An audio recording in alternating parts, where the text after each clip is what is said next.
হাওড়ার বাগনানে বিজেপি নেতা প্রশান্ত দে খুনের ঘটনায় রাজ্য রাজনীতিতে তীব্র শোরগোল। নিহত নেতার পরিবারের সাথে দেখা করতে বাগনানে পৌঁছালেন রাজ্যের মুখ্যমন্ত্রী শুভেন্দু অধিকারী। ইতিমধ্যেই এই ঘটনার সিআইডি তদন্তের নির্দেশ দিয়েছে রাজ্য সরকার। উল্লেখ্য, দিন কয়েক আগে বাগনান থানা এলাকার পাইকবাড়িতে একটি অনুষ্ঠান থেকে ফিরে আসার সময় তৃণমূল আশ্রিত দুষ্কৃতীরা প্রশান্ত দেকে বেধড়ক মারধর করে রাস্তায় ফেলে পালায় বলে অভিযোগ। কলকাতায় নিয়ে যাওয়া হলে চিকিৎসকরা তাকে মৃত ঘোষণা করেন। এই ঘটনায় আরও ৩ জন গুরুতর আহত অবস্থায় কলকাতার এসএসকেএম হাসপাতালে চিকিৎসাধীন। অভিযোগের তীর আন্টিলা গ্রাম পঞ্চায়েতের উপপ্রধান শেখ মফিজুল ও তার দলবলের দিকে।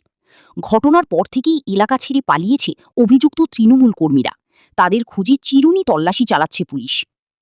মুখ্যমন্ত্রী হওয়ার পর বাগনান এলাকায় এই ধরনের প্রথম ঘটনায় রীতিমতো ক্ষোভ প্রকাশ করেছেন শুভেন্দু অধিকারী। নিহত বিজেপি নেতার পরিবারের পাশে দাঁড়িয়ে সমবেদনা জানানোর পাশাপাশি কোনো অপরাধীকে রেয়াত করা হবে না বলে কড়া আশ্বাস দিয়েছেন তিনি। এদিকে মুখ্যমন্ত্রীর এই পদক্ষেপ এবং আশ্বাসে সন্তোষ প্রকাশ করেছে নিহতের পরিবার।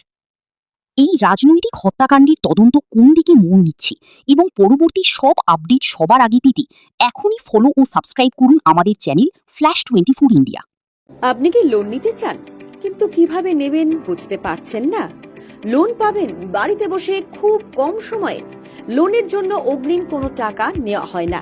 Personal loan, business loan, home loan, property loan, Mudra loan, project loan, group loan ইত্যাদি। এবং যারা লোন অফিস খুলতে চান তাদের সম্পূর্ণ সাহায্য করা হবে। এখানে আপনি এজেন্ট হিসাবে কাজ করে মাসে ভালো টাকা ইনকাম করতে পারবেন।